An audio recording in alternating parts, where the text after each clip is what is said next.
Oremos.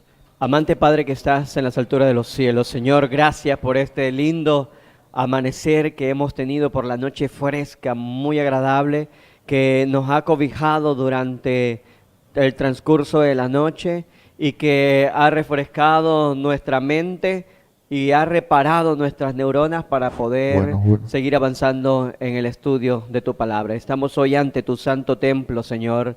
Te pedimos de tu presencia. Pedimos de tu Santo Espíritu y que tu gracia, Señor, modele nuestra actitud y nos haga ser reverente, sabiendo que tú eres todopoderoso y que tienes en tus libros anotados todos nuestros pensamientos y nuestros intereses aquí, ahora que estamos en tu santo templo. Y no queremos que se encuentre falta alguna, Señor. Por lo tanto, si nuestra naturaleza desea salir algún pensamiento impuro o en nuestra mente venga la imagen de alguna urgencia o algo material, por favor, Señor, ayúdanos a desecharlos y poder concentrarnos en el mensaje que hoy tú nos has placido darnos. Ayúdanos, oh Dios, somos débiles, lo reconocemos, pero en Cristo Jesús, Señor, te pedimos que esto se haga una realidad. En Él te lo rogamos. Amén. Amén. Bueno, feliz sábado nuevamente, hermanos. Bueno, ya pasa el tiempo rapidísimo, ¿verdad? Llegué el jueves pasado y desde el jueves pasado he estado prácticamente con ustedes, los que estuvieron el sábado pasado conmigo en la mañana, bueno, el viernes pasado en la tarde, el sábado en la mañana, en la tarde nuevamente y toda esta semana. Creo que voy a tener que prolongar un poco más mi tiempo. Eh, Aunque me gusta estar con ustedes, también tengo que ver que hay otras personas que me extrañan en casa y no necesariamente mi esposa y mis hijos. También está la iglesia donde yo asisto, allá pues me están extrañando. También, bueno, vamos a comenzar. Si ustedes ven acá, nosotros hemos estado hablando durante la semana acerca del decreto universal, pero hoy quiero señalar algo con respecto a esto. Aunque nosotros estuvimos hablando, si ustedes ven en la primera gráfica, tenemos como una representación simbólica del Arcángel Miguel, y el Arcángel Miguel estaba haciendo una lucha intensa contra un poder extraño. Yo quiero que me digan ustedes, o esperamos que el señores terminen.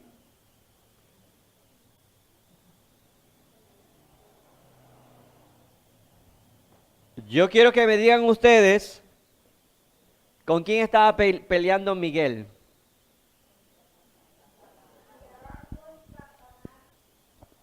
Estaba peleando con Satanás. ¿Dónde se llevó esta batalla? En el cielo, ¿verdad? Ahora, hay unas características que sucedieron.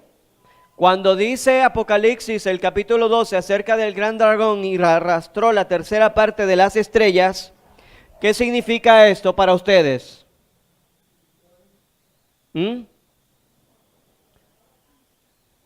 Se trajo los ángeles, ¿los engañó o los derrotó? ¿Ah? Ellos cayeron. Así como Satanás cae, así como ahora nace en él esa envidia hacia Jesús, ese odio hacia la ley de Dios, los ángeles que estaban con él comienza entonces a pelear con ellos, a luchar contra ellos. Pero si ustedes notan, esa lucha fue de argumentos. La lucha fue argumentativa. Satanás le decía, oye, mira, yo considero que la mejor forma de establecer el reino de Dios en una manera mucho mejor es cambiando la ley. Y los ángeles, pero ¿por qué tú dices eso? No, porque nosotros somos seres santos y nosotros no pecamos. Nosotros no pecamos. Así que esa ley para nosotros viene a ser restrictiva. Miren, o sea, comienza Satanás a argumentar, pero lo hacía de una sutileza tan grande. Yo no podría tratar de emplear una sutileza para decir que hay que quitar la ley. Aunque ahora nosotros, por nuestra naturaleza caída, sabemos que no nos gusta la ley. Y yo les había enseñado, por ejemplo, una situación personal. La situación personal que en mi casa habían leyes donde se tenía que lavar los trastos, limpiar la casa, barrer el patio. Y mi mamá tenía un calendario donde decía, Eric, le toca los lunes barrer el patio, le toca al mediodía fregar los trastes, y cuando estábamos en esto todo estaba bien. Pero los que estuvieron conmigo pues podrían entender lo que le estoy hablando, porque la historia, la anécdota es un poquito larga. Al final, todo se vino abajo. ¿Por qué? Porque alguien no quiso seguir obedeciendo la ley. Y cuando alguien no siguió obedeciendo las órdenes de mi mamá, el otro se puso rebelde y el otro se puso rebelde. Y en este caso, el que más rebelde se puso fue su servidor. El que más rebelde se puso. Miren que hoy en día, aunque mi hermano pequeño y yo, todas las cosas de la casa las hacíamos, hoy mi hermano pequeño es el que más ayuda a mi mamá. Es el que más ayuda a su esposa. Él puede venir muy cansado del trabajo y él le lava la ropa, le friega los trastes, barre la casa. Y mi esposo, el esposo de mi cuñada, mi hermano, él trabaja en el colegio. Ese hombre es muy trabajador. Entonces, ¿qué quiere decir esto? ¿A qué conclusión puedo llegar con lo de mi hermano? Mi hermano sí se mantuvo en la ley de Dios, y como se mantuvo en la ley de mi madre, él siempre siguió esto. Y lo llevó de tal manera que en su vida profesional es un hombre muy ordenado, es un hombre muy trabajador y muy ayudador de su esposa en todos los quehaceres. Y él va a una casa y allá lo quieren mucho porque barre, trapea, friega. Y esto, pero su servidor no. Fui lo contrario. Aunque al principio junto con mi hermano fregaba, trapeaba, mi mamá nos enseñó a planchar. Todos los domingos teníamos que planchar la ropa del uniforme, porque en la semana no se planchaba y se planchaba solamente una vez y todos los teníamos que hacer. Así nos enseñó. Pero el problema no fue tanto eso, ahora mi desobediencia con mi mamá, sino que adquirí una actitud y esa actitud la quería también seguir. Y yo le decía, no, pero usted aquí me restringe mi libertad, yo quiero salir, yo quiero pasear, yo quiero ir a bailes. Y mi mamá decía, no, ni un punto hasta que no tenga los 18 años y sáquele cédula. Pero cuando llegó el tiempo y saqué mi cédula, le digo a mi mamá, ahora sí puedo. Y mi mamá dice, si usted sigue viviendo en mi casa, sigue mis reglas.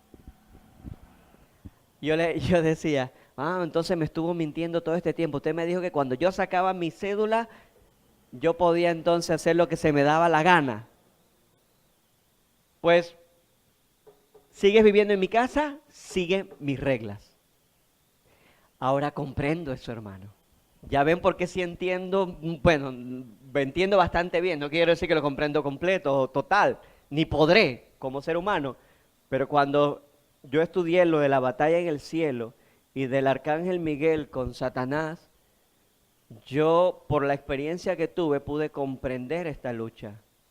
Pude comprender algo, que la ley no solamente fue dada en el Sinaí, sino que la ley tiene un origen y es un origen eterno.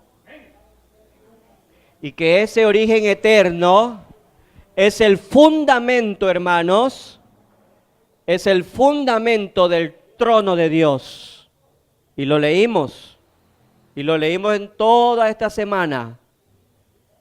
Lo leímos para los que quieran hacer referencia, en el Salmo 89, versículo 14, el fundamento del trono de Dios, la base donde el asiento de Dios es su ley, es la justicia, es el juicio, es la ley, es la verdad.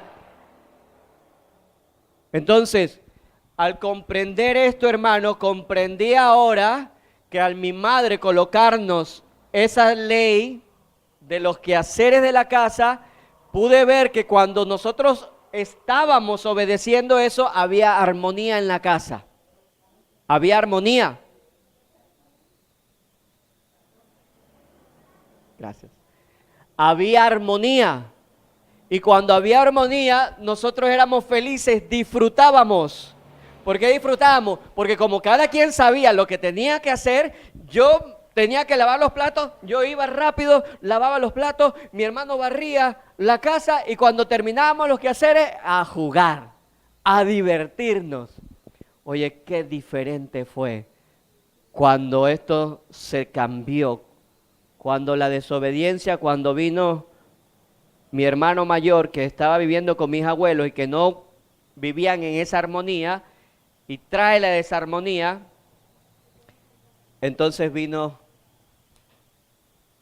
el castigo, vino la reprimenda para mi mamá en un esfuerzo de corregirnos. Entonces eso me llega a entender ahora por qué Dios permite que exista la muerte.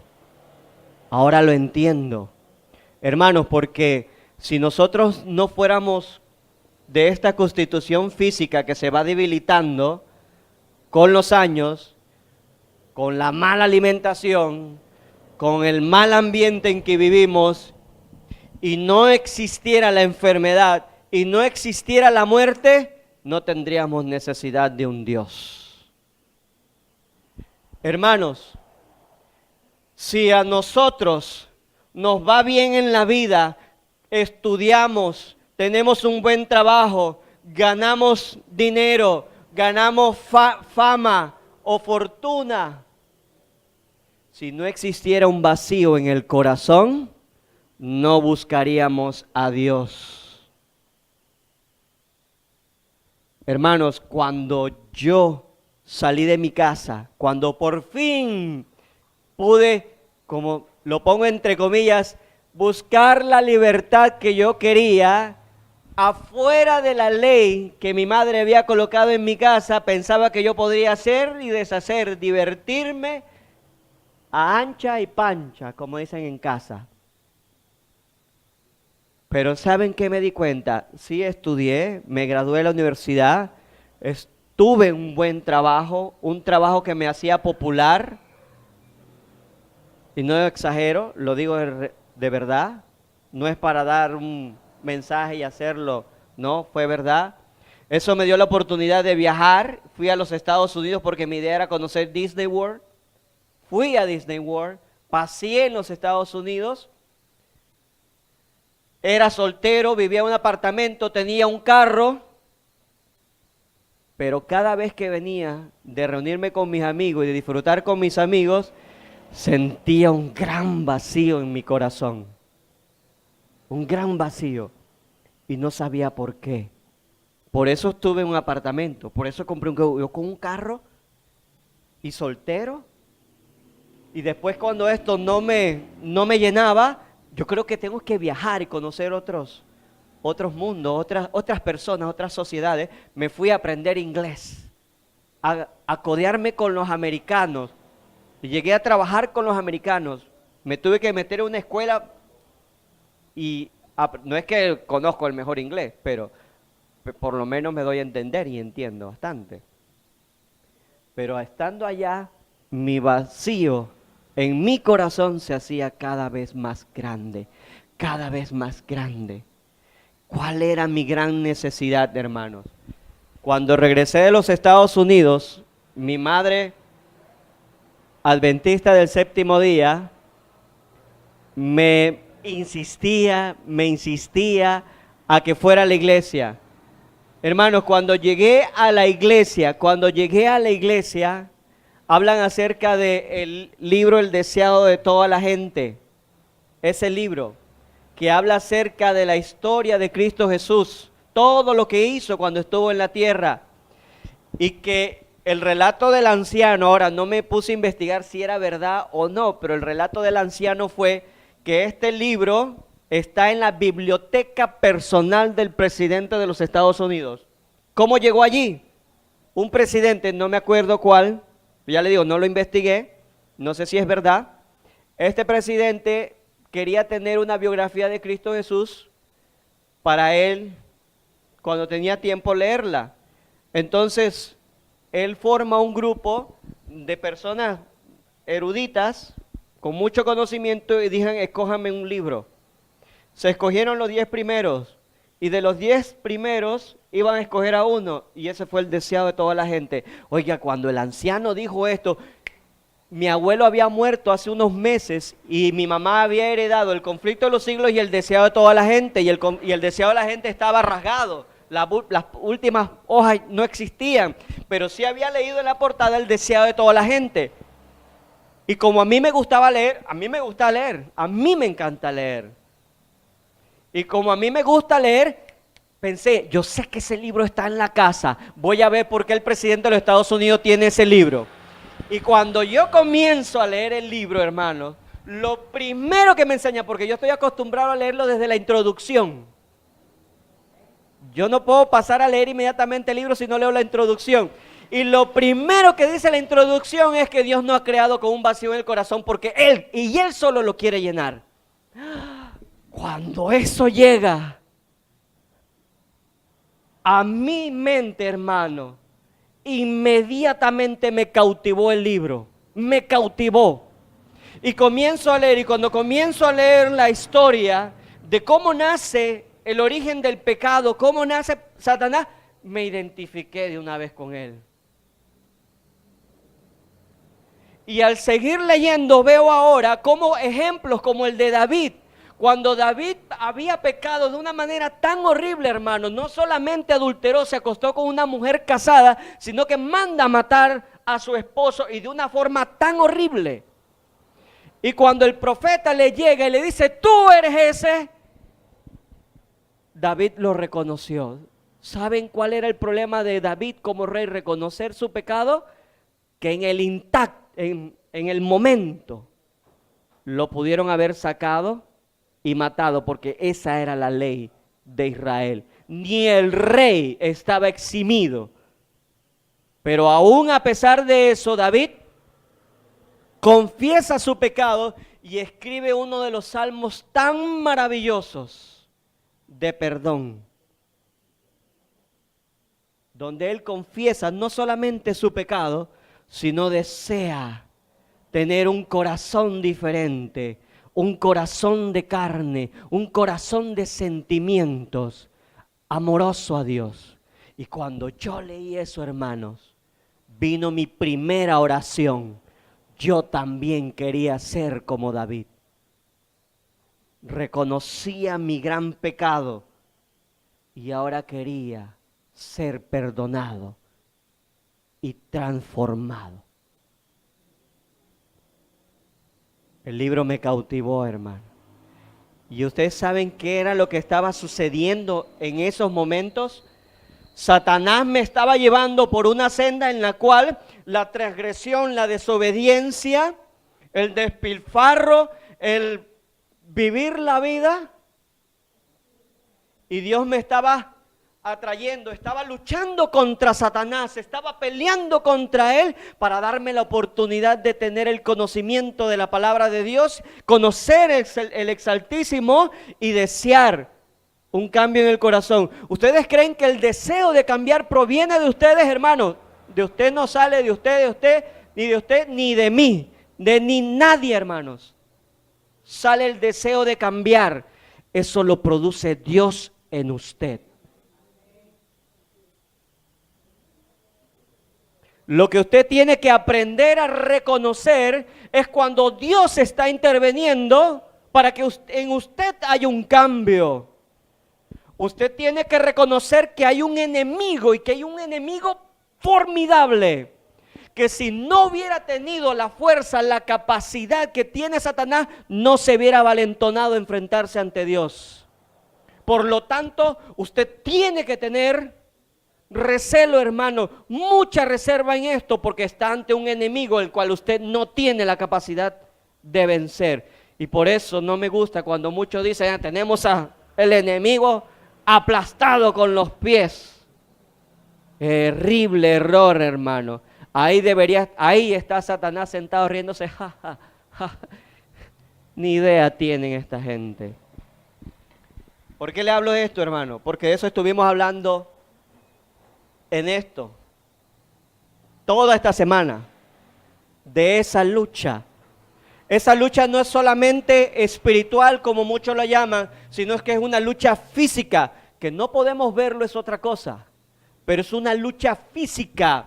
Habíamos leído, por ejemplo, que cuando Dios iba a traer nuevamente a Israel a Jerusalén, estando cautivo en Babilonia, llama ahora a Darío. Y cuando llama a Darío, toma el trono de Medo-Persia y comienza a gobernar sobre Babilonia. Nosotros vemos allí que las profecías se estaban cumpliendo y que iba a venir el decreto ahora de volver nuevamente a Babilonia. Y entonces leemos en Daniel que Miguel, el arcángel Miguel, estaba junto con Gabriel luchando contra el príncipe de Persia, o sea, Satanás. Y esta pelea fue de 21 días. Y cuando analizamos cuál fue la pelea, nosotros vemos ahora que los gobernadores, los políticos, querían encontrar una falta en Daniel. Y al no encontrar una falta en Daniel, propusieron, vamos a hacer un decreto, que todo aquel que desea hacer una petición a un Dios, vaya al rey. ¿Quiénes lo estaban realizando? Políticos paganos que adoraban a dioses. Pero sabían que era la única forma de poder condenar a Daniel a la muerte. Y por eso estaba Miguel peleando contra Satanás. Por eso vemos la actitud de Darío. Cuando Darío se entera que había caído en una trampa, eso fue un dolor terrible que tuvo. No pudo dormir, pero a la misma vez ya había conocido al Dios de Daniel y le dijo que tu Dios te salve, porque sabía que era el único que podía hacerlo. Y si Darío, dijo estas palabras es porque ya lo conocía de Daniel. De otra forma no hubiera actuado de esa manera. Entonces vemos la lucha. Esa lucha es física. Vemos, por ejemplo, si ustedes buscan Segunda de Reyes,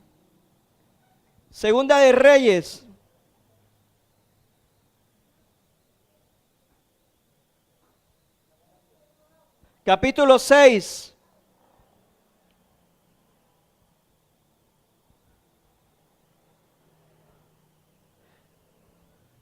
En este capítulo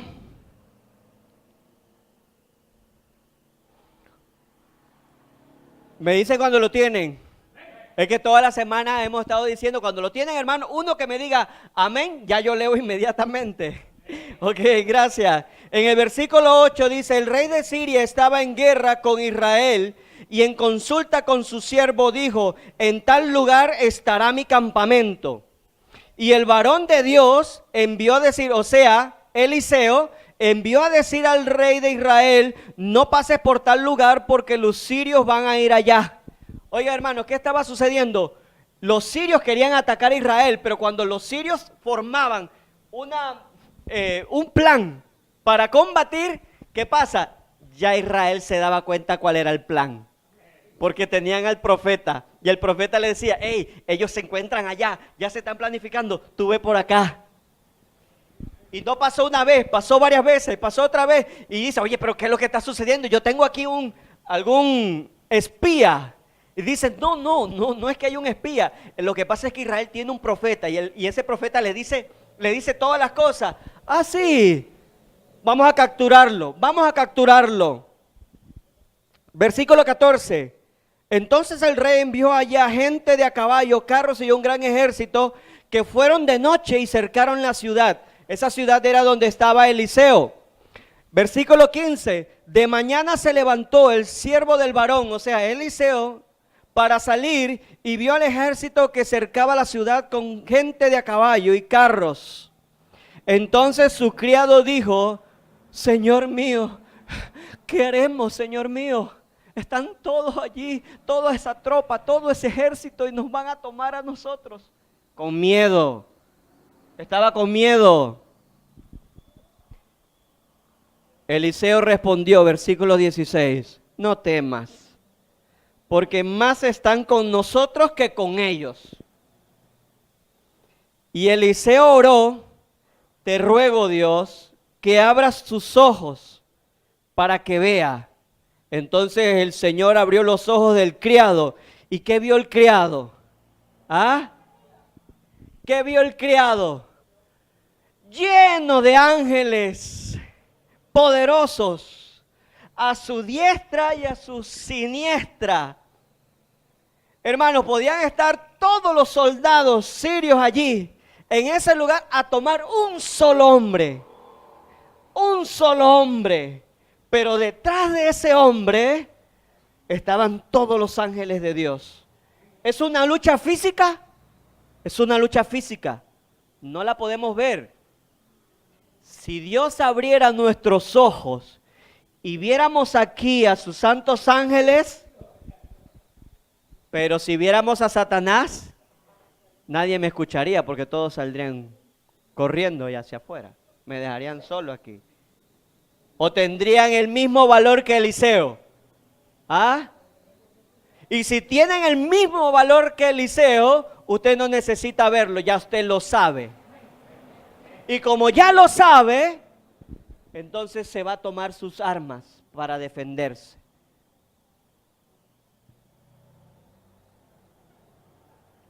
La palabra de Dios, hermano. Ahora hemos enseñado. Ah, sí, dice Satanás, ¿tienes la palabra de Dios? Ah, pues yo también la sé utilizar. Yo la sé utilizar. Cuando Cristo está en el desierto y Satanás astutamente, el enemigo, porque eso es lo que significa el nombre Satanás, significa el contrario, el enemigo. Cuando Satanás ve que está en un momento delicado, un momento de debilidad mental, fatiga, porque estaba en un ayuno de 40 días, yo he intentado hacer un ayuno prolongado y lo más que he llegado son 3, tomando agua solamente. Y de ahí yo, no, ya tengo que comer algo. 40 días tuvo Cristo Jesús. Y en ese momento, Satanás dice, oye, aquí es donde yo lo voy a... Y le dice, oye, si eres el Hijo de Dios, convierte las piedras en pan. Oye, Dios no va a querer que tú estés muriendo de hambre aquí toda la distancia. ¿Lo que dijo era lógico o no era lógico? ¿Ah? ¿Era lógico o no era lógico? Era lógico, hermanos. Y muchas veces cuando nosotros estudiamos la Biblia podemos utilizar nuestra lógica y decimos esto es correcto porque me suena lógico, me suena lógico. Pero es el primer paso. ¿Ve? El segundo paso es constatar realmente por la palabra haciendo un peso. Toda la palabra, hermanos, la verdad está reflejada en toda la palabra. Un punto que usted hable en un libro de ella, toda la Biblia tiene también que corroborar ese mismo punto. Pues aunque lo que Satanás pretendía sonaba lógico, realmente era contrario a la verdad. Porque Dios había dicho, este es mi Hijo amado en quien tengo contentamiento. Y cuando le dijo, este es mi Hijo amado, recuerden algo. Jesús era un hombre, había nacido de un niño. Jesús tuvo que comenzar el desarrollo intelectual en la palabra de Dios. Por eso Dios necesitaba a Jerusalén. Por eso necesitaba reconstruir el templo. Recuerden la historia, eventos. ¿En qué momento del tiempo le estoy hablando, hermano? Se habían dado los decretos para que todos los israelitas habían llegado a Jerusalén y en Jerusalén tenían que reconstruirse el templo. Y cuando estuviese ese templo y Jesús viera cómo sacrificaban al becerro, cuando él llegó a los 12 años y ve al becerro, el Espíritu Santo lo ilumina y él sabe y recuerda por qué él llegó a la tierra. Si él no hubiera sabido esto, hermano, usted ni yo estuviéramos aquí hoy, todos estuviéramos perdidos. Era un momento delicado. Las evidencias de la palabra de Dios era lo que sostenía a Cristo Jesús. No era su divinidad, era la conexión con la palabra de Dios. Y en la palabra de Dios estaba en desarrollo. Y en ese desarrollo Dios le había dicho, tú eres mi hijo, en quien tengo contentamiento. Así que cuando Satanás le habló, le dijo, sí, tú eres el hijo, una condición. Si tú eres hijo de Dios, si tú crees realmente o tú piensas que tú lo eres, haz un milagro. Entonces lo que era lógico ya no es tan lógico. No era lógico. Era negar o dudar de que él era el hijo de Dios y que el Padre lo había aceptado en su servicio. Imagínense en esto, hermano. ¿Ven? Cristo Jesús tenía que estar versado en la palabra de Dios. De lo contrario no podía vencer. Por eso él dice, escrito está, no solamente del pan vive el hombre. Y cuando Satanás escucha eso, no queremos ir a la batalla de la palabra. Ok, yo te voy a dar también palabra. Recuerden que lo lleva al pináculo del templo, ¿verdad? Y le dice ahora, escrito está. Si le pidió a Cristo que saltara, escrito está, ángeles tomarán tus brazos y tu pie no tocará piedra alguna. O sea, lánzate, porque escrito está que Dios te va a proteger. ¿Dónde estuvo el sofisma aquí? Lo hablamos en la semana, para los que estuvieron la semana sí lo saben, pero los que acaban de llegar hoy no escuchaba la semana. ¿Dónde estuvo el sofisma aquí? ¿Dónde? ¿Dónde estuvo el sofisma aquí? Oye, ¿ustedes saben por lo menos dónde se encuentra ese versículo en la Biblia? Gracias, hermano. ¿Y ustedes saben cuál salmo? El que la mayoría de la gente lo tiene así en su mesita, ahí de noche en la cama para protegerlo de Satanás. El Salmo 91. Y como he dicho, y es verdad, y mucha gente tiene esa Biblia abierta en el Salmo 91 y cuando yo he llegado a su casa está lleno de polvo, que muchas veces tengo que hacer para limpiarle la Biblia. Y es para protección contra Satanás, nuestra protección contra Satanás. Pero Satanás está utilizando el mismo salmo. ¿Ven ahora? Él conoce bien la palabra de Dios, pero también sabe cómo torcerla, sabe también cómo distorsionarla para usarla en su contra. Bueno, ya ustedes saben la respuesta de Jesús, no tentarás al Señor. Hermanos, no tentemos a Dios cuando salimos a las calles y vamos rápido, volados, corriendo y diciendo, ya oré. Tuve un hermano que él ora muchísimo, Y un día él sale y dice que él mira en la calle en una intersección, él mira hacia los dos lados y cuando él acelera vino un carro y le pegó. Y me decía a mí, pero Eri, yo lo estaba orando a Dios y le estaba pidiendo a Dios. Y mira lo que me pasó. Yo, pero hermano, ¿por qué te vas a poner en esa situación? No te pongas en esa situación. Muchas veces, hermano, cuando nosotros no obedecemos las leyes de tránsito, nos ponemos en riesgo de vida. Pero nosotros creemos ahora, porque le oramos a Dios y le pedimos a Dios protección en la casa, podemos ir a 1000 por hora por allí. Eso se llama presunción.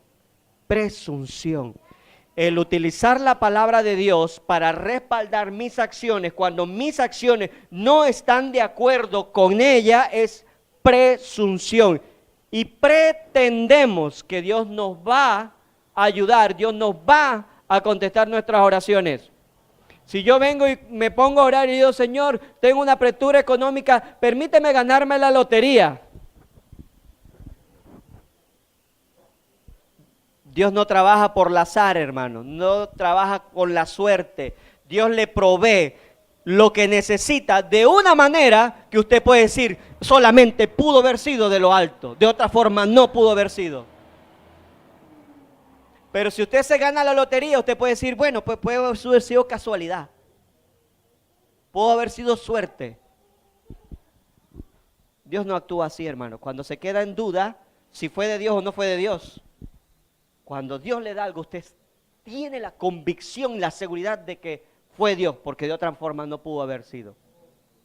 Así es, hermano. Entonces, lo que les estoy definiendo, hermano, es que hay una lucha tremenda. Satanás está tratando de descarriarlo, de conducirlo al desconocimiento, a la ignorancia de la palabra de Dios, porque en la palabra de Dios usted tiene la libertad que necesita. Pero la libertad de escoger a quien desea servir. Pero en otro lado está ahora Dios con sus ángeles, hermanos, está allí con sus alas batiendo la densa oscuridad que Satanás está produciendo alrededor para que usted tenga luz. Hermanos, para los que son adventistas del séptimo día y que ya tienen bastantico tiempo, eso se llama el zarandeo. Si usted lo ha leído en primeros escritos, Satanás está produciendo una gran neblina de oscuridad. Esa oscuridad significa, hermano, desconocimiento de la palabra de Dios. Eso significa falsas doctrinas. Eso significa mandamientos de hombre y tradiciones de hombre que en nuestra iglesia existe.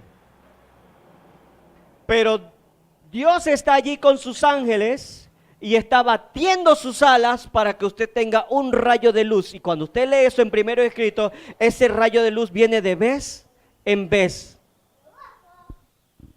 ¿Por qué viene de vez en vez y por qué no es continuo y por qué no es fluido? Porque Dios le da una luz, o sea, su palabra de verdad. Pero ahora quiere ver si usted es sincero y qué hace con ella. Si usted es sincero, la toma, la utiliza ahora y la pone en práctica, aunque Satanás esté batiendo sus alas, Él le da otro rayo de luz más y usted puede ver que viene directamente de Dios. Pero hermano, yo estoy hablando en forma muy generalizada. Me gustaría poder explicárselo más en detalle, pero aquí no se puede. Aquí no se puede. Y menos con la condición del tiempo por el día y sobre todo por el programa. Pero yo quisiera explicarle a usted esa gran batalla que está pasando en este momento y quiero explicarles a ustedes por qué está sucediendo todas estas cosas que usted como adventista sabe que está sucediendo dentro de la iglesia de Dios. Y que para muchos todavía es confusión. Ese zarandeo, hermanos, que se está produciendo en el pueblo de Dios y que viene pronto para el mundo entero, hermanos, está identificando, está comenzando a colocarse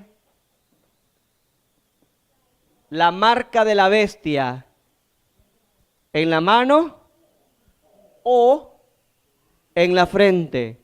Pero muchos piensan que es solamente cuando se da la ley dominical, hermanos. Y no es cuando se da la ley dominical. Y les pongo un ejemplo muy breve, aunque estoy siendo sí muy generalizado. No conozco a cada uno de ustedes para saber qué grado de conocimiento tienen y si lo que les voy a decir realmente ustedes lo van a comprender o no lo van a comprender. Pero yo se les voy a dar con un ejemplo muy claro. La ley dominical es equiparable o es comparable con la crucifixión de Cristo Jesús. ¿Por qué es comparable? Paralelismo allí. ¿Por qué? Porque cuando los judíos estuvieron ante Cristo Jesús, estaban en el palacio de Poncio Pilato, ellos tenían que escoger entre Cristo y Barrabás. ¿Cierto o no es cierto? Estaba Cristo y estaba Barrabás. ¿Y la gente escogió a quién? ¿A Cristo? Pregunto, ¿por qué escogieron a Barrabás? ¿Y por qué querían matar a Jesús si todo lo que había hecho Jesús era bueno, había hecho milagros, lo había sanado, lo había alimentado a todos ellos? A la misma gente que...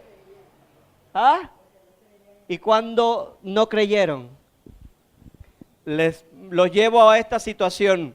Si usted conoce la Biblia, estoy hablando más con los adventistas, sé que hay visitas, pero ahorita nos vamos a centrar un poquito en la visita para que comprendan esto.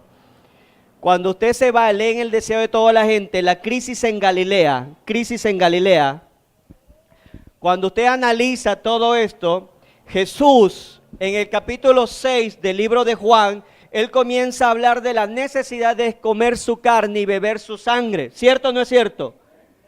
Y decía que el que no comía su carne y no bebía su sangre, la verdad no estaba en él, porque él era la verdad. ¿Cierto o no es cierto? Dice el deseado de toda la gente, cuando sus discípulos escucharon esto, muchos entendieron el simbolismo, o sea que sabían lo que Jesús le estaba diciendo. Y lo que Jesús le estaba diciendo era algo, una verdad espiritual. Él no iba a instaurar un reino terrenal, él iba a instaurar era un reino espiritual. Pero como ellos querían ser gobernantes nuevamente y pisotear a los romanos en venganza, pues los deseos de Jesús no fueron sus deseos. Hermanos, no fueron sus deseos. Y dice que en el momento ellos dijeron, duras palabras son estas, ¿quién las puede soportar? Y se fueron. ¿Sabe lo que dice el deseo de toda la gente cuando ellos se fueron? Otro espíritu se apoderó de ellos. Si ellos abandonan a Jesús porque la verdad que le dio no le gustó, sí la comprendieron, hermanos, sí creyeron la verdad, sí la comprendieron, lo que pasó fue que no les gustó y por eso la rechazaron. Y al rechazarla, entonces Satanás toma dominio sobre ellos. La marca de la bestia ya estaba colocada en sus frentes. Ahora la llevan en sus manos. Miren, se colocó en sus frentes. Y vamos a ver que mano significa acción. Acción. Lo vamos a ver. Hay varias citas que hablan de esto. Lo llevaron a la acción. Cuando llegó el momento de elegir entre Barrabás y Jesús, todos ellos dijeron, danos a Barrabás. Así va a ser en la ley dominical. Cuando llegue la ley dominical, hermanos, usted va a decir, dame el domingo, dejo el sábado a un lado. El zarandeo, hermanos, se está haciendo hoy. La lucha se está haciendo hoy. Y yo creo que muchos de nosotros, aunque tenemos años de estar aprendiendo esto, nos hemos percatado de que está sucediendo. Y no sabemos que el tiempo se nos está acabando. Por algo está pasando lo que está pasando dentro de la iglesia de Dios, hermanos. El zarandeo de Dios está sucediendo.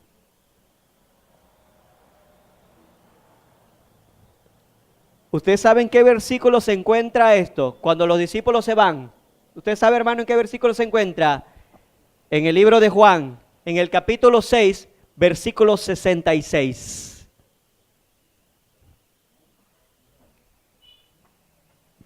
Lo voy a escribir para que lo vean bien. En el capítulo 6, versículo...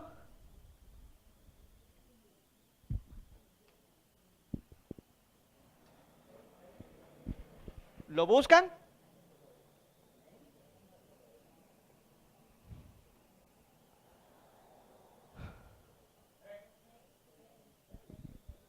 ...66... Capítulo 6 de Juan, versículo 66.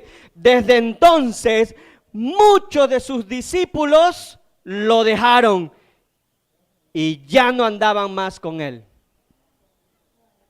Hermano, ¿usted cree que es coincidencia? ¿Eso es cosa de la suerte? ¿Es mero asunto del azar? ¿Saben por qué? ¿Qué tiempo tenemos? No, sí, pero ¿a qué hora? ¿Cuánto tiempo nos queda? 10 minutos, ok. ¿Ustedes creen que es casualidad, suerte? Hermanos,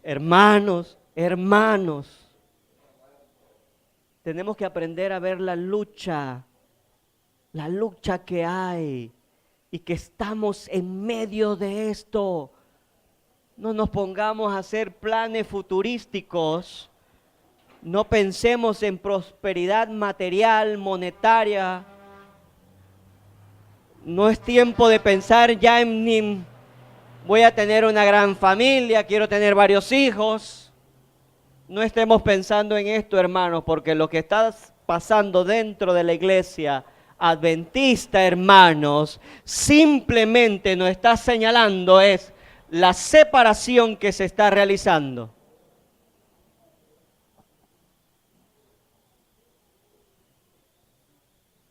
Como dije en la semana, me gustaría hablarle cosas bonitas solamente, hermano. Pero lastimosamente la responsabilidad que me ha colocado Dios es otra. Quiero como que comprendan que estamos viviendo el último tiempo ya, los últimos días de este planeta. Cuando medito y medito en estas cosas al principio, hace unos 3 años atrás, decía, todavía falta como 15, 20 años. 15 o 20 años.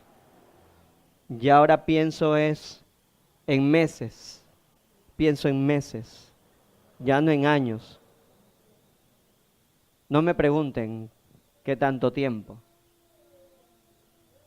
Pero sé que estamos muy, muy corto tiempo, hermano. Vi las visitas cuando estaban llegando las visitas en la semana. Estábamos tratando de analizar un tema bien complicado. ¿Bien complicado en qué sentido? Complicado porque estamos utilizando una metodología diferente.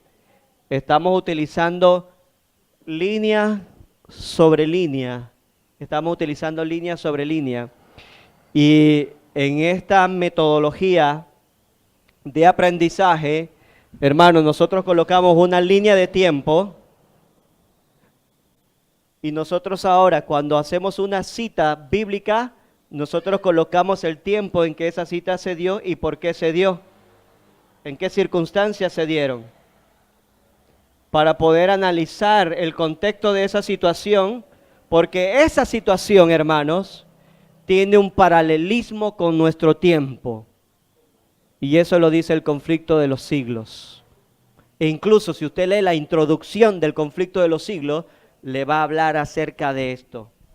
Eclesiastés lo dice también. Lo que era antes es ahora y será nuevamente. Es un principio, hermano. Es un principio. Entonces lo que explicamos aquí fue cómo se dio esa batalla en el cielo, cómo se dio esa batalla cuando se erigió la estatua de Nabucodonosor. Explicamos el contexto, la situación, por qué. Vemos ahora también cómo se dio con Daniel junto con Darío, y lo vemos cómo se dio con Amán en Medo Persia. Y ayer estuvimos analizando quién es la bestia. ¿Quién es la bestia? Y habíamos colocado en la línea de tiempo ahora las representaciones proféticas de Daniel, por ejemplo, que él vio un león, un oso, un leopardo, una bestia, pero en esa bestia había un cuerno pequeño que había arrancado a 3, que combate a los santos del Altísimo, cambia los tiempos y la ley, tiene la característica esta bestia que tiene 10 cuernos, y lo que nosotros encontramos que esa misma característica sigue nuevamente en otro. Cuando vemos esta línea de tiempo acerca de Daniel, el capítulo 8, ahora nosotros vemos que Daniel utiliza 2 animales ahora que son especiales para el sacrificio en el templo. Cuando vio fue al principio bestias, estas bestias eran inmundas. Ahora él ve animales limpios. ¿Por qué? Porque en el capítulo 8 él introduce lo del santuario y la purificación del santuario. Bueno, entonces en esa línea de eventos, de tiempo, vemos que el carnero tiene 2 cuernos y vemos que es la misma característica que tiene el oso, pero con 2 lomos. El oso camina más de un lado que del otro. Por lo tanto, este carnero, cuando lo vio Daniel, tenía un cuerno más alto que el otro, por eso lo colocamos en paralelo. Lo colocamos en paralelo. Pero ahora vemos, hermanos, que la bestia de Apocalipsis 13, que sigue después de este que tiene cuerpo de leopardo, pies de oso y boca de león, tiene también dos cuernos. ¿Por qué tiene dos cuernos? Es un cordero, o sea que el cordero es un carnero, pero chiquito. Es un carnero chiquito. Entonces, como es un carnero pequeño, podemos considerarlo, podemos equipararlo, podemos compararlo con pero en sus inicios. O sea que esta bestia es una nación que está comenzando a nacer. Ahora, miren una característica, voy rapidito, realmente yo les recomendaría que vean los videos cuando lo tengan en YouTube. Si ustedes ven, en esta bestia que está aquí, nace con una característica, y la característica es que la Constitución Política de los Estados Unidos, en su primera enmienda, le da el derecho, la facultad a la persona de adorar a quien quiera. O sea, tiene libertad religiosa. ¿Cierto o no es cierto? ¿Lo han escuchado o no lo han escuchado? ¿O esto es nuevo para ustedes? Pues cuando llegó Medo-Persa, los Medo-Persas conquistan a Babilonia, ¿qué es lo primero que hacen? Escriben una enmienda de libertad donde coloca a los judíos en libertad de adorar a su Dios y de retornar a su patria. ¿Ven la característica? Otra más. En Medo-Persa se dan los 4 decretos, primero, segundo y tercero, para liberar al pueblo de Dios. En los Estados Unidos, hermanos, y las visitas, les hablo ahora, en los Estados Unidos de Norteamérica se comienza el mensaje del primer ángel, del segundo, del tercero, que es la base fundamental de la doctrina adventista. Igual que en Medo-Persia. La misma característica, pero hay algo. En Medo-Persia se hicieron unos decretos de muerte. Así que yo tengo que aprender que también va a haber un decreto de muerte, y eso es lo que leímos en Apocalipsis 13. Y aquí vamos a ir terminando el resumen porque viene la segunda parte, y en la segunda parte vamos a hablar sobre los decretos. Apocalipsis 13, versículo 16.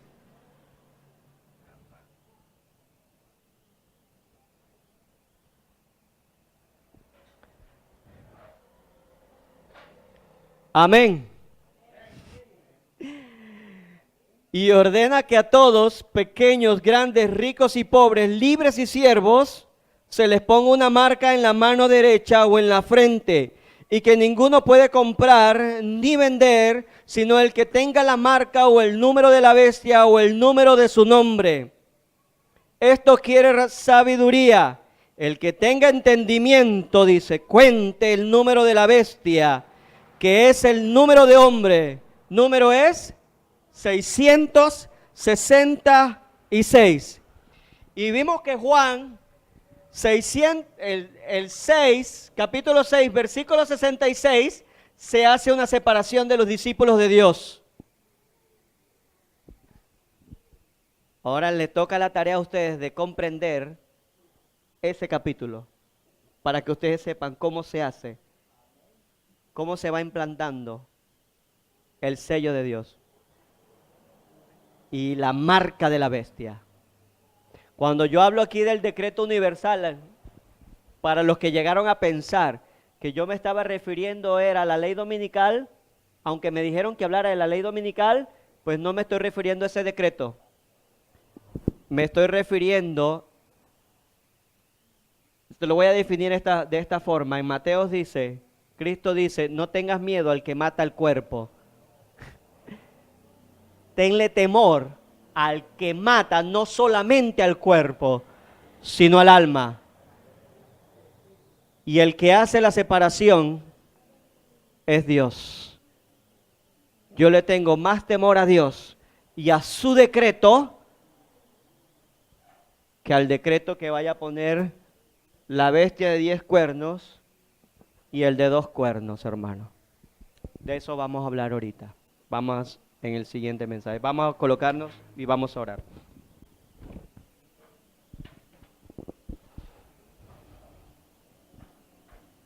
Oremos.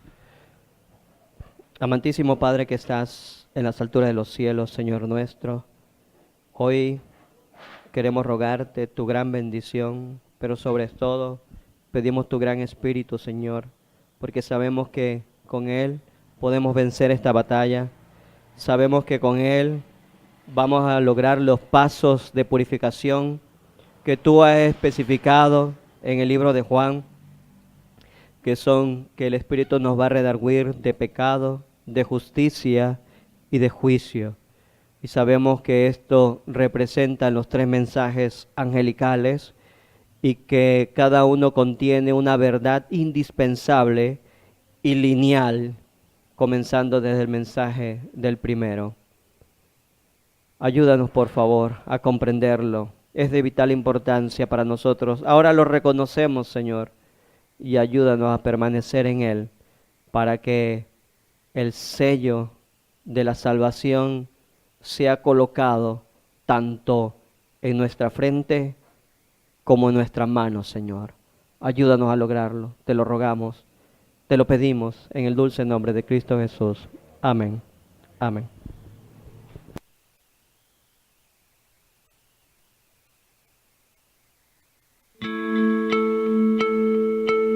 Olam 7, Televisión Internacional, presentó Hemos escuchado el resumen de la gran campaña. su mensaje El Pregón del Tercer Ángel, Les invito llevando el mensaje de la verdad presente a la luz de las Sagradas Escrituras y los testimonios del Espíritu de profecía a toda nación, tribu, lengua y pueblo, con temas de importancia para el crecimiento espiritual, guiando y preparando al pueblo de Dios para la venida de nuestro Señor Jesucristo.